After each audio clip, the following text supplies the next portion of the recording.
Okay, that was kind of intense. It wasn't even that loud. Okay. I was just enjoying the clap. You were just enjoying the clap. Okay. So what do we do? What's the beginnings? Okay, well, first off, wash your hands. Yes. Remember, everybody, the first step to cooking anything is washing your hands.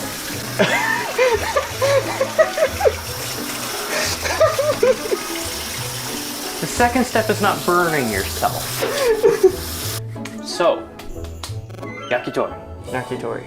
Yakitori means broiled or grilled chicken in Japanese. The word teriyaki also has the word yaki, which comes from the verb yaku, which means to broil or to grill. So teriyaki actually refers to the method in which it is cooked, not the sauce's name itself. Oh. The tare part of teriyaki refers to the glazing process beforehand. So it's glazed and then broiling or grilling. First, we have approximately 2 pounds of chicken thigh meat. We have mushrooms, which we don't even need to cut, and leeks, green onions. Are they the same? No. This is a deep dish pan. Deep dish. That goes in your oven. Brush. That is a brush. And then the little grate is definitely stuck. That glue is really... Oh my gosh. Luckily, we won't need that portion. That is beautiful. Thank you. Thank you. Look at that beautiful lining we've got. Yeah, you're supposed to really let the knife do the work, and not so much you, but I am. But this knife really struggling. Yeah, this knife is not the best knife. Look at all this. Bone. This is, quite gross. You don't like cutting meat, do you? No, not really. No. I have a really bad memory from college. I'm going to tell you this story. I actually helped prepare yakitori in college, but what I was not prepared for was the fact that we were using this sort of marinade, and it smelled gross. Ooh. Yeah, it was just applying this really gross smelling marinade to the raw chicken. I did not think for a single minute that I was going to like yakitori. And there was a lot of chicken. A lot of it. I believe it. And the man I was working with, he had no heat sensitivity whatsoever. Oh, he's one of those people with like no feeling left in their hands for hot water. This little lachi. There's a lot left, isn't there? There's a lot cheeky. And I'm not very good at cutting off skin. Well, skin, it kind of just peels off if you've got the right piece. But you gotta have the right piece. Probably would help if I had a sharper knife too. You can put in the work for like half the chicken to have skin off, and then the other half can just have skin on, because I can eat the skin. I don't have liver disease. I can probably be okay with eating some skin and it not affect me too much. My goodness, I should just make a skin kebab just for you. Hello, skin. Taken out of context, that could be very creepy. We're gonna end up on some sort of adult website. I was a meat cutter at Save-A-Lot for a few months. I feel like you are more well suited to doing this than I am. Probably would have been. We just didn't think about that enough before we started. Look at you. What is this absurd skill that you have learned that I have not? Well, it's just your angle. That's how you bring the knife down on the meat. You cut with the entire length of the knife. I don't always cut whole length, I cut like half length. Okay. But you bring the tip down first, as I always glide my hand, like almost what would that be, like a seesaw motion? Yeah, I guess that makes sense. Mm-hmm. All right, the bone-in part. This will be fun, watching the master at work. Master, I am not. Slightly educated, I'll admit. Well, how about more practiced? That too. As for following the side of the bone and getting as much of the chicken off as you can, once you feel it touch, you just follow the length of where it touches the bone to get as much as you can off of it. Okay, that makes sense. Yeah. That way you're not wasting any of it. I would cut the bone out of the top round butcher cut and then finesse cut them into steaks. Pretty much the only thing I wasn't taught there is how to use the bandsaw. Bandsaw scared me. I don't like the bandsaw. It's spooky. Is the bandsaw like the giant machine that you push the meat through? Yeah. Oh, that's the one that if you're not careful you can cut yourself? Mm-hmm. The big bladed machine that... I would not be a fan of the bandsaw either. No. But so many people make it look so effortless. It's like they're just gliding their hands, you know? Which there's a lot of actual hip motion in it when you're using the bandsaw. The metal plate that they have that you put the big slab of meat on, there is this little lip to it that you press your hip up against the lip of, and you guide it back and forth as you're holding the meat up to the bandsaw's blade. Okay. I would suggest finding the bone first? Flipping it over, finding the bone. Here it is. And then getting, as close as you can to the bone as possible. There, that's your little angle trick right there, right? Mm-hmm.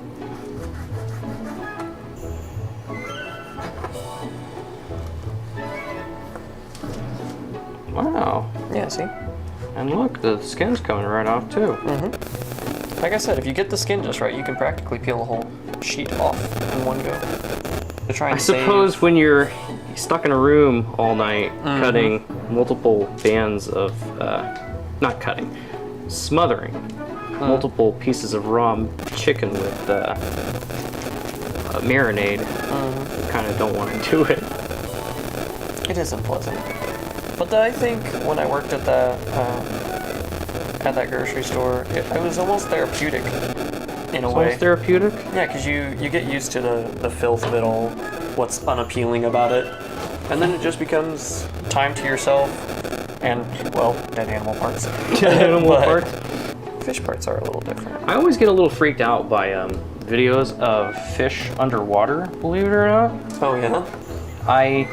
It's a very bizarre fear. It's a very unnatural fear. The lighting for the photos were always really eerie. Yeah, because they'd be so deep down in They'd be so close up, and they'd show you like the anatomy of the fish and everything, and the shark I didn't like, the manta ray I didn't like. Eventually, I just got to the point where I just stared at the picture of the manta ray until I became completely desensitized to it. I can still watch it, but like it makes me feel uneasy to watch footage of undersea creatures, especially if they're really super up close. I don't know what it is about it, but it's very unsettling to me.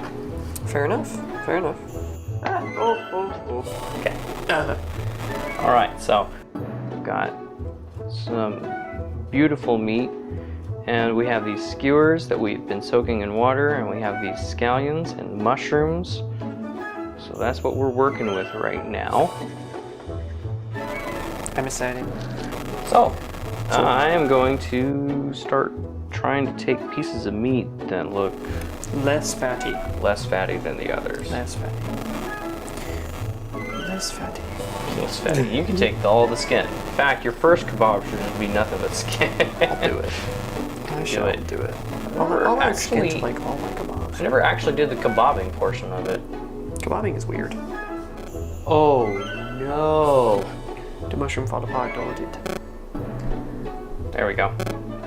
Ha ha ha ha. If at first you don't succeed, try again. First you don't succeed, poke it. I forgot to add a mushroom! How could you let me do that? I don't know. I thought you were in charge of your own shkebab. Shkebab. Well, I'll just add 2 mushroom here. How about that?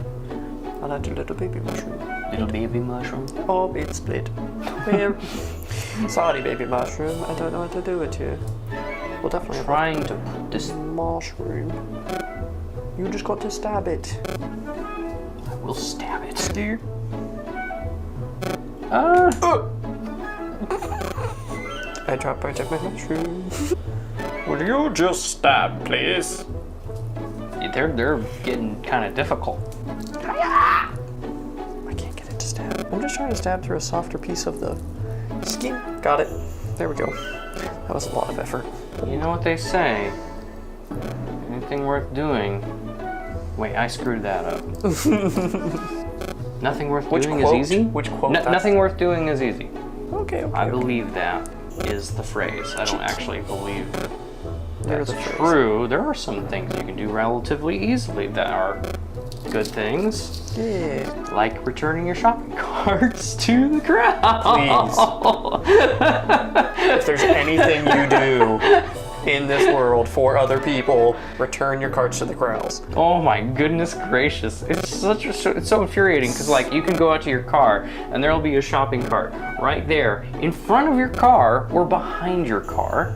And you're always going to be in a situation where the cart is in your way. But then again, even if it wasn't in your way, being the good human being that you are, you would be like, well, now I got to return this cart. It's not my cart, but I'm going to return it. My nose is itchy and I can't scratch it because I'm skewering. And you have been touching raw meat. That is the last thing you want touching your nose, is raw meat. I'm going to put a mushroom on first. I'm going to be a rebel. Look at that. Oh no. See, this is why I love having a camera on. Yeah. Catch all the weird sounds you make. well, my intention when you're recording me in these types of scenarios is just crackhead culture. That's all I want to achieve. What? Have you never heard the term crackhead culture? It's never used very politely. Well, no, it's not. But yeah, my sole intention is, since you're the more reserved, more refined, like respectable being, I just want to be a crackhead. I accidentally broke the end of the skewer. You broke the skewer? I broke the end, just the tip.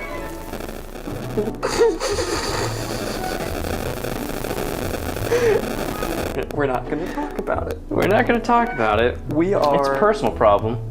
We're overcoming it. We are getting to a point now where most of it is disappearing, not disappointing, disappearing. I would certainly hope it's not disappointing. I spent a lot of time doing this. Yeah, we spent way too much time for this to be a disappointment. Okay, there's only one final thing that we gotta do. Do you have the brush?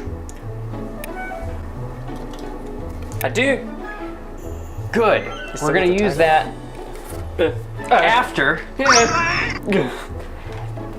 We're gonna use that after we broil it for a bit. We're gonna broil it for about 6 minutes. 6 minutes. Then we're gonna brush on some teriyaki glaze. Yes. And we're gonna broil it for another 3 or 4 minutes. 3-4 minutes. And then when we bring it out, we glaze it once more. And then we eat it. And then we eat it. Inhale. Whole skewer straight down throat. That does not sound comfortable. Wood's digestible, right? We'll see ya when we get there. But for right now, just know that the recipe calls for 2 tablespoons, and we fell into that trap before. It's probably liquid tablespoons that we're gonna have to measure. So this cup is the winner yet again. I like that cup. It's Me cute. too. Oh, it's great. And if we don't use it all, we can just pour stuff back in the bottom. It probably won't hurt, right? Probably not. It'll be won't mostly touch cooked. anything. Yeah. Yeah. Yeah. All right, so our teriyaki is finito. And the moment we're done brushing these, we'll show you just how charred the sticks are. And why it's important, muy importante, that you soak them beforehand. I hope this tastes really good. I bet it will. I haven't really had the opportunity to have teriyaki very often.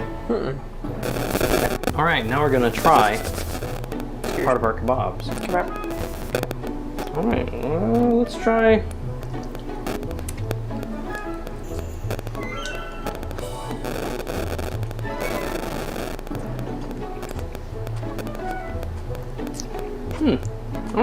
I think we might need to let them sit for a bit because I'm not really tasting the teriyaki so much. Well, I got it a little bit with how much was on the mushroom that I ate. Like not overcooked to that dryness. Yeah, it's quite surprising. But that's the point of cutting it so small and broiling it for just a few minutes. We're gonna wrap this up. I'm gonna call this a success. These are pretty good. So we're gonna enjoy them on our own without you guys watching us, you bunch of weirdos. And we'll see you in the next one of these videos, whatever it is we decide to do. So yeah, thanks very much for watching. See you next time. Bye.